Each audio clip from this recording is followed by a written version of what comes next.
जय माता। जंगल का तो भयंकर देखे रे।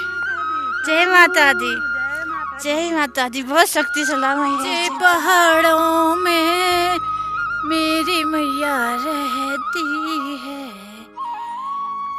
ऊंचे ऊंचे पहाड़ों में मैया जी का है। नमस्कार दोस्तों, कैसे हैं आप लोग। आशा करती हूँ भगवान की कृपा से सब परिवार सुखी और स्वस्थ होंगे। हम लोग पहुंच चुके थे दहज माता के मंदिर से। ये रबीना हमारी जो सिस्टर है, मामी जी के जो जमाई जी थे, वो अपनी गाड़ी लेके आ गए थे हम लोग को लेने के लिए। तो पिथौरागढ़ से हम लोग 30-35 किलोमीटर आगे और आना था पिथौरागढ़ पहुंचने तक। दहज से टोटल ही 50-60 किलोमीटर दूरी पर एक ही दिन का तय किया हुआ था हमने। सुबह से शाम तक का सफर था। माता रानी के दर्शन करने के बाद भला हो सभी का। मामा जी मामी जी इन्होंने मुझे बहुत अच्छे से पहुंचाया वहां। माता रानी का धन्यवाद जो अपने दर्शन कराए। तो उसके बाद दोस्तों सभी का भला हो, इनके परिवार में बहुत शुभकामनाएं दी हमने दिल मनी मन में भी वैसे भी। तो ये पहुंच चुके थे। दूसरे दिन का मॉर्निंग का ये काम था। घर में बहुत प्रेशर हो चुका था। भटजी को और सामान लाना था। 3 दिन का प्रोग्राम था और भटजी के सिर पे बहुत प्रेशर हो गया था। तो मैं ध्वज से तुरंत आने के दूसरे दिन से काम स्टार्ट हो गया था दुकान चक्की का हमारा। ये मैंने लकड़ी इसलिए पकड़ी है कि बंदरों का आतंक बहुत होता है।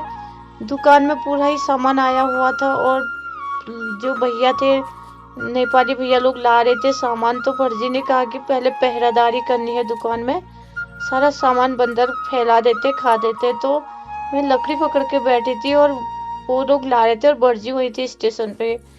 गाड़ी वहां से सामान ऊपर पहुंचना था। ये हमारा पुराना मकान बीच में दिख रहा है नीले रंग का, जो है गांव के बीच में पुराना घर है हमारा, पुश्तैनी मकान अम्मा जी बुबू जी लोगों के टाइम का। और वहां तो रहते नहीं है, मंदिर है वहां पे, अम्मा जी का मंदिर है हमारे। और फिर ये भटजी भी आ चुके थे। मैंने सामान रखा, सफाई करी। भटजी ने कहा कि सामान रैक खाली हो गए। सारी रैक खाली थी दुकान की।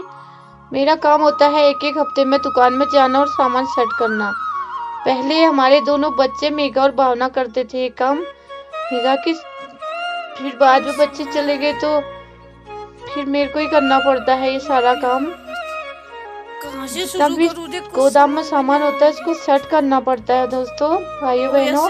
तो सारे सामान रखना पड़ता है मुझे। फिर मैंने भटजी से पूछा कि कहाँ कहाँ रखूं। उन्होंने बताते गए, मैं रखती गई। तो ऐसे वो बाहर बैठे थे भाई साहब लोग के साथ और मैं पूछती रह रही थी, रखती रह रही थी। तो कहने का मतलब हम दोनों ऐसे करते हैं, दोनों मिलजुल के काम करते हैं। जब मैं बाहर जाती हूँ, भटजी घर में अपने लिए, मैं उनके लिए खाना बना के जाती हूँ दिन भर का, जिस दिन गई। और सुबह तक का आटा भी गूंथ के जाती हूँ और सब्जी भी रख के जाती हूँ, रायता बना के जाती हूँ। तब मैं एक दिन के लिए बाहर निकलती हूँ कभी भी। जब मम्मी के घर गई थी तब 2-3 दिन लग गए थे वहां से, क्योंकि वहाँ 3-4 जगह का ऑफिस भी है तिलदुगुरी में मेरा, वहाँ भी अटेंडेंस लगानी पड़ती है। बाकी का काम मैं घर में कर लेती हूँ ऑनलाइन, लेकिन हफ्ते में एक बार जाना ही पड़ता है मुझे ऑफिस में भी। अभी जाना है, नहीं जा पाई हूँ, घर से निकाल रही हूँ, अभी जाना है। तो ये दुकान संभाल रही हूँ अभी मैं। दोस्तों कहने का मतलब बिजी लाइफ है, फिर भी मैं ब्लॉग बनाना नहीं छोड़ रही हूँ, क्योंकि मैंने शुरू कर लिया यूट्यूब चैनल। तो इसमें नियम होता है, एक वीडियो रोज डालना पड़ता है हमको। तो अगले वीडियो में मिलते हैं। अब ये दुकान का सेटिंग हो रही है।